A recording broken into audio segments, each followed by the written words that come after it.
Kumusta? Maligayang pagdating sa Dreamstart Labs. Sa video na ito, gusto kong ipakita sa inyo kung paano magsumite ng support ticket para makakuha ng karagdagang tulong. Narito ang isang senaryo. Napagtanto ng bookkeeper na may mali at nagpa siya na tawagan ang DreamSave support team para makahingi ng tulong. Ang DreamSave support team ay humihingi ng higit pang mga detalye sa grupo, katulad ng modelo ng telepono at ang bersyon ng app dito. Ano ang dapat mong gawin? Una, buksan natin ang app.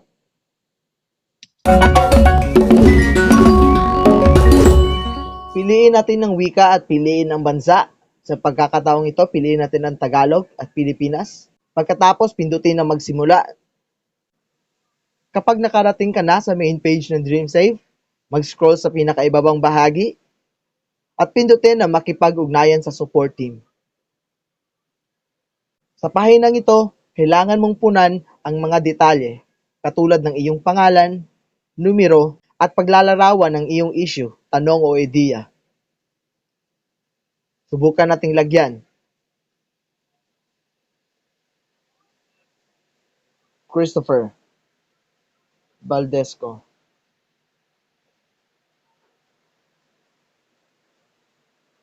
Sabihin natin na ang issue ko ay hindi ako makapag-backup.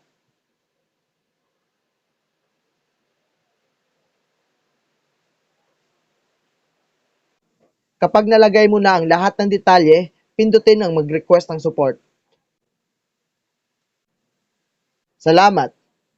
Ibig sabihin nito, natanggap namin ang iyong request, susuriin ng isa sa mga kinatawan ng support team ang iyong impormasyon at babalikan ka sa lalong madaling panahon.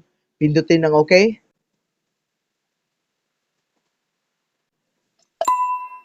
At ayun na, matagumpay tayong nakapagsumite ng support ticket para makakuha ng karagdagang tulong. Paalala, dapat ikaw ay konektado sa internet para makapagsumite ng support ticket. Maraming salamat sa panonood.